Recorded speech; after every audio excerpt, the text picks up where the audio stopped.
बिस्मिल्लाहिर्रहमानिर्रहीम अस्सलामुअलैकुम वरहमतुल्लाहि वबरकातुहू। उम्मीद है दोस्तों आप सब खैर आफियत से होंगे। आज के अपने इस वीडियो के अंदर हम CS 504 का लेक्चर नंबर 3 कवर करने जा रहे हैं।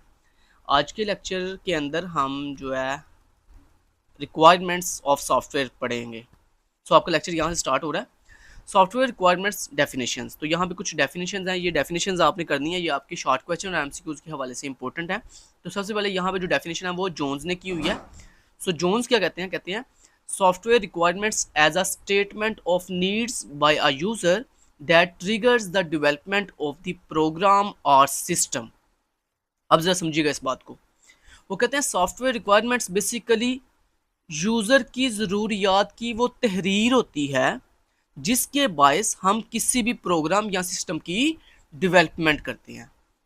यानी ये किसी भी यूज़र की जो ज़रूरियात होती है ना, उसकी तहरीर होती है कि मतलब एक यूज़र की ख्वाहिश क्या है, वो क्या चाहता है। तो उसकी जो आप तहरीर लिखते हो ना, जो आप उसकी स्टेटमेंट लिखते हो, उन स्टेटमेंट्स को हम क्या कहते हैं? सॉफ्टवेयर रिक्वायरमेंट्स कहते हैं, जिनके बायस आप क्या करते हो? किसी भी प्रोग्राम या सिस्टम को डेवलप करते हो। ये पहली डेफिनेशन थी जो कि जोन्स के अकॉर्डिंग है। अब दूसरी डेफिनेशन सॉफ्टवेयर रिक्वायरमेंट की जो कि एलन डेविस ने की हुई है। एलन डेविस ने की हुई है। एलन डेविस क्या कहते हैं? वो कहते हैं software requirements as a user need or necessary feature function or attribute of a system that can be sensed from a position external to the system. अब एलन डेविस कहते हैं कि सॉफ्टवेयर रिक्वायरमेंट्स बेसिकली यूज़र की वो needs होती हैं, वो feature होते हैं, वो फंक्शंस या वो एट्रीब्यूट्स की तहरीर होती है जिसके तौर पर हम क्या करते हैं? किसी भी एक्सटर्नल सिस्टम या फिर अपने प्रोग्राम को डेवलप करते हैं। तो ये एलन डेविस की डेफिनेशन है। इस डेफिनेशन को भी आपने याद कर लेना है। सो आपको पेपर के अंदर जो है अगर डेफिनेशन आती है जोन्स की, तो आपने ये डेफिनेशन भी लिख सकते हैं। और अगर सर सिर्फ कहते हैं सॉफ्टवेयर रिक्वायरमेंट्स की डेफिनेशन करो, तो फिर आपकी मर्जी होगी, आप चाहे जोन्स की डेफिनेशन लिख दो या चाहे आप एलन डेविस की डेफिनेशन को लिख दो। ठीक है, एलन डेविस ने थोड़ा सा एक्सप्लेन कर दिया अपनी डेफिनेशन को, और जो है ना वो जोन्स ने सिर्फ शॉर्टली जो है उस चीज़ को बयान किया। उसके बाद तीसरी जो डेफिनेशन की हुई है ना सॉफ्टवेयर रिक्वायरमेंट्स की, वो की हुई है IEEE ने। अब IEEE का आपको स्टैंड फॉर आ सकता है, ये आपको मैंने प्रीवियस लेक्चर 1 में भी पढ़ाया था कि IEEE stand for international institute electrical and electronics engineering, ये इसका स्टैंड फॉर है। अब IEEE क्या कहता है? IEEE कहता है कि सॉफ्टवेयर रिक्वायरमेंट्स क्या होती हैं? अ कंडीशन और कैपेबिलिटी। ये एक कंडीशन कहते हैं हालत, और कैपेबिलिटी यानी सलाहियत, नीडेड बाय द यूज़र। कहते हैं ये एक हालत या सलाहियत होती है किसी भी यूज़र की ज़रूरियात की, टू सॉल्व अ प्रॉब्लम और अचीव एन ऑब्जेक्टिव, जिनके थ्रू हम क्या करते हैं? अपनी प्रॉब्लम को या तो सॉल्व करते हैं या फिर अचीव करते हैं अपने ऑब्जेक्टिव्स को। कि ये किसी भी यूज़र की ज़रूरियात की या तो हालत होती है या वो सलाहियत होती है जिसके थ्रू हम अपनी प्रॉब्लम को या तो सॉल्व करेंगे या फिर अपने ऑब्जेक्टिव को अचीव करेंगे। उसके बाद दूसरे पॉइंट में IEEE क्या कहते हैं? ये उन्होंने डिफरेंट पॉइंट्स में डेफिनेशन की हुई है बेसिकली। तो ये पहला पॉइंट था। दूसरे पॉइंट में IEEE कहता है अ कंडीशन और कैपेबिलिटी, यानी पहले पहले पॉइंट में उसने शॉर्टली डेफिनेशन की है सॉफ्टवेयर रिक्वायरमेंट्स की। अब दूसरे पॉइंट में उन्होंने थोड़ा ब्रीफली एक्सप्लेन कर दिया। A condition or capability that must be meet or proceed by a system or system component to satisfy a contract standard specification or other formally imposed document. अब इसको समझ लेते हैं ये क्या कह रहे हैं। वो कह रहे हैं ये बेसिकली ना सॉफ्टवेयर रिक्वायरमेंट्स बेसिकली वो हालत या कैपेबिलिटी होती है जो किसी भी सिस्टम के पास होनी चाहिए रिटर्न फॉर्म के अंदर। ठीक है, क्यों? ताकि हम क्या कर सके? सेटिस्फाई अ कॉन्ट्रैक्ट, ताकि हम अपना जो मुआहदा है उसको सेटिस्फाई कर सके। स्टैंडर्ड, अपने जो स्टैंडर्ड्स हैं उनको मीट कर सकें। स्पेसिफिकेशंस, और कुछ स्पेसिफिक हमारे जो फीचर्स हैं उनको हम मीट कर सकें। और अदर फॉर्मली इम्पोज्ड डॉक्यूमेंट, और जो हमारी रस्मी तौर पर जो डॉक्यूमेंट होता है उसको हम जो है वो यूज़ करते हैं किसके? वो जो है हमारे पास क्या होती है? एज ए सॉफ्टवेयर रिक्वायरमेंट्स होती हैं। यानी डॉक्यूमेंट की फॉर्म के अंदर जो आपके पास एक, अब आप इसको अगर प्रॉपर पढ़ना समझो तो ये क्या कह रहे हैं?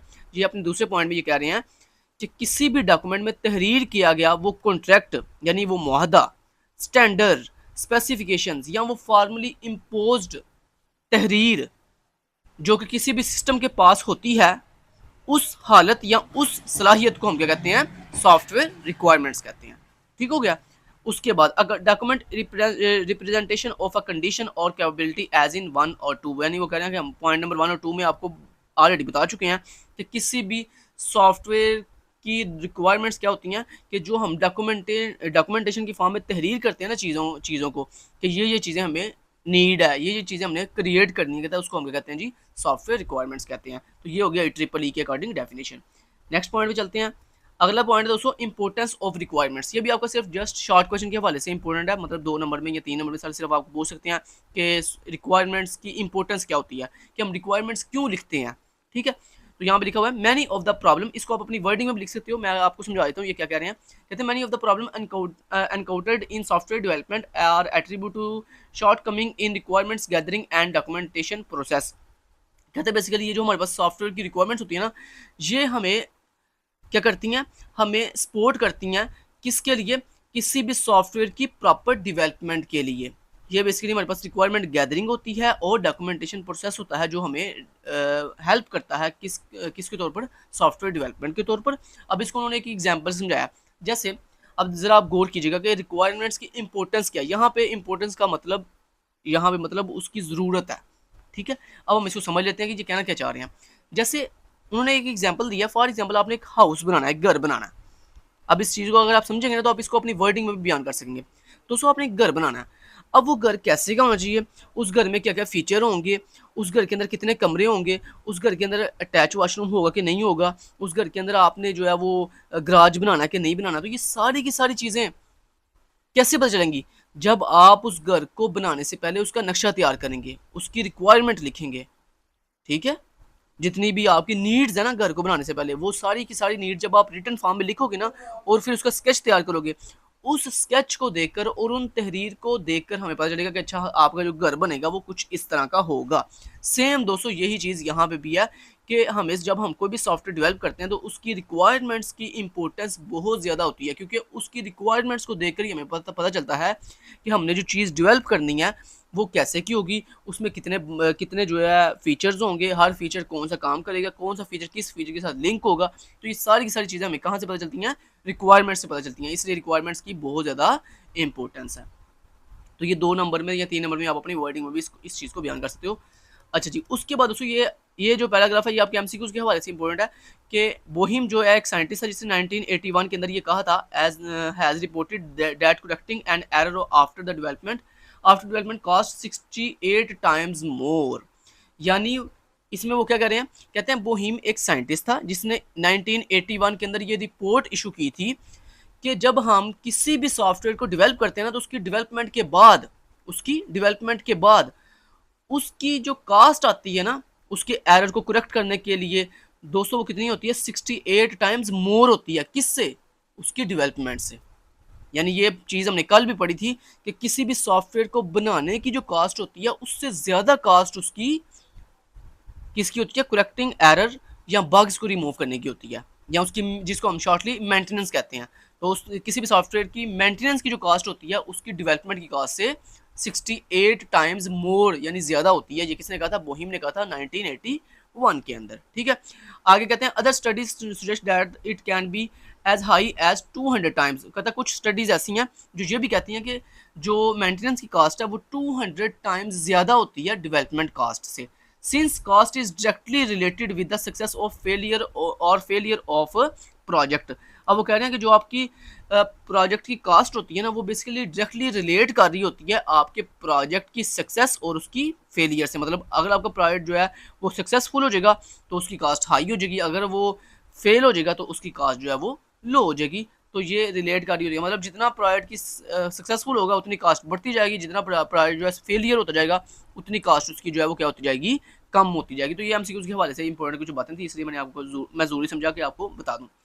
नेक्स्ट आता है दोस्तों last point, role of requirements. कहता है हमारी रिक्वायरमेंट्स का रोल क्या है बुनियादी, यानी हमारे सॉफ्टवेयर की डेवलपमेंट के अंदर हमारी जो रिक्वायरमेंट्स हैं इनका क्या रोल है, क्या मकसद है इनका।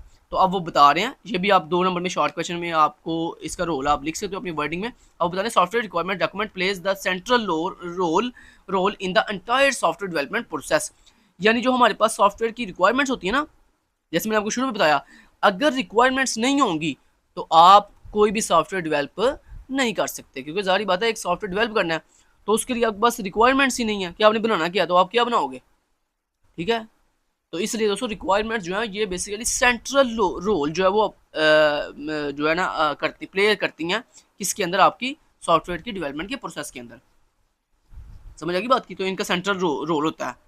अच्छा आगे, to start with it is needed in the project planning and feasibility phase. यानी वो कह रहे हैं कि जब आप कोई भी सॉफ्टवेयर डेवलपमेंट स्टार्ट करते हो तो स्टार्टिंग के ऊपर ही आपको प्रोजेक्ट की प्लानिंग करनी पड़ती है, ठीक हो गया। तो प्रोजेक्ट की प्लानिंग आप कब करोगे, जब आपके पास प्रोजेक्ट की रिक्वायरमेंट्स होंगी। तो इसलिए यहाँ पे शॉर्टली अगर मैं आपको बताऊँ तो सॉफ्टवेयर रिक्वायरमेंट जो होती हैं बेसिकली ये बुनियादी रोल प्ले कर रही होती हैं आपकी सॉफ्टवेयर डेवलपमेंट के अंदर। अब आगे चल के उन्होंने एक डायग्राम से आपको समझाया कि आपकी जो सॉफ्टवेयर रिक्वायरमेंट्स होती हैं ये कैसे आपका बुनियादी रोल अप्लाई करती हैं। तो ये देखें, सबसे पहले दोस्तों आपके पास सॉफ्टवेयर रिक्वायरमेंट होंगी तो आप प्रोजेक्ट प्लानिंग करोगे। तो ये देखो, ये जो एरो जा रहा है इसकी तरफ, ये बेसिकली ये बता रहा है कि आपके पास जैसे सॉफ्टवेयर रिक्वायरमेंट्स होंगी सबसे पहले तो आप क्या करोगे, आप उसके साथ अपने प्रोजेक्ट की प्लानिंग करोगे, और जब प्लानिंग कर लोगे तो फिर आप ये रिक्वायरमेंट्स को जज कर सकते हो कि आपकी रिक्वायरमेंट्स ठीक हैं या नहीं ठीक। तो ये जो एरो वापस आ रहा है ना, ये बेसिकली ये बता रहा है कि जब हम प्रोजेक्ट की प्लानिंग कर लेंगे तो उस प्लानिंग के तहत हम अपनी फिर जो भी चेंजिंग करनी होगी सॉफ्टवेयर रिक्वायरमेंट्स के अंदर कि ये रिक्वायरमेंट ठीक है ये ठीक नहीं है, तो वो फिर उसके अकॉर्डिंग जो है हम चेंज कर लेंगे। उसके बाद जब हमारे पास सॉफ्टवेयर रिक्वायरमेंट होंगी तो हम क्या करेंगे, प्रोजेक्ट की ट्रैकिंग करेंगे। प्रोजेक्ट की ट्रैकिंग का मतलब क्या है कि प्रोजेक्ट के अंदर कौन सी चीज़ें हमारे लिए बेनिफिट हैं और कौन सी चीज़ें बेनिफिट नहीं हैं। तो ये चीज़ें हम प्रोजेक्ट ट्रैकिंग के अंदर करते हैं, और ये ट्रैकिंग कब कब की जा सकती है, जब आपके पास सॉफ्टवेयर रिक्वायरमेंट्स होंगी। उसके बाद उस प्रोजेक्ट ट्रैकिंग से फिर हम क्या करेंगे, चेंज कंट्रोल करेंगे। चेंज कंट्रोल का क्या मतलब है कि उस ट्रैकिंग से हमें पता चला कि अच्छा ये फीचर जो है हमारे लिए बेनिफिट नहीं है, वो हम सॉफ्टवेयर रिक्वायरमेंट्स में से रिमूव कर देंगे, और जो हमें पता होगा कि हाँ जी ये हमारे लिए बेनिफिट है उसको हम रहने देंगे। उसके बाद सॉफ्टवेयर रिक्वायरमेंट्स होंगी तो आप अपने सॉफ्टवेयर की कंस्ट्रक्शन करोगे, मतलब प्रोजेक्ट की कंस्ट्रक्शन करोगे, उसको बनाना स्टार्ट कर दोगे, ठीक हो गया। उसके बाद इसी तरह सॉफ्टवेयर रिक्वायरमेंट्स होंगी तो आप पूरी की पूरी डॉक्यूमेंटेशन तैयार करोगे। डॉक्यूमेंटेशन समझते हो ना, मतलब जिसमें हम सारे स्टेप्स लिखते हैं कि हमने इस सॉफ्टवेयर को कैसे बनाया, उसके बाद हम उसके डायग्राम्स बयान करते हैं, तो मतलब स्केच बनाते हैं कि इस सॉफ्टवेयर के अंदर कौन कौन सी चीज़ें कैसे कैसे वर्क कर रही हैं। उसके बाद सॉफ्टवेयर रिक्वायरमेंट्स होंगी तो हमारा जब सॉफ्टवेयर बन जाएगा उसकी डॉक्यूमेंटेशन बन जाएगी, फिर उसके बाद हम उसकी क्या करेंगे, सिस्टम टेस्टिंग करेंगे, मतलब टेस्ट करेंगे कि आया कि हमने जो चीज़ बनाई है वो बिल्कुल ठीक है या नहीं ठीक। तो दोस्तों कहने का मतलब ये है, देखो जितने भी ये चीज़ें आपने परफॉर्म की हैं सॉफ्टवेयर उसके अंदर डेवलपमेंट के अंदर, देखो वो किस पे बेस कर रही हैं, वो सारी की सारी बेस कर रही हैं आपकी सॉफ्टवेयर रिक्वायरमेंट्स के ऊपर। यानी कहने का फिर लास्ट में मतलब लुब्बे लुबाब ये है कि सॉफ्टवेयर रिक्वायरमेंट्स जो हैं ये क्या कर रही हैं, बुनियादी रोल प्ले कर रही हैं कि अगर ये नहीं होंगी तो आपका कोई भी स्टेप परफॉर्म नहीं होगा। तो यहाँ पे दोस्तों हमारा लेक्चर कंप्लीट होता है। मैं उम्मीद करता हूँ आपको जो है कंसेप्ट की समझ आई होगी। Thank you so much, till then guys, take care, अल्लाह हाफिज़।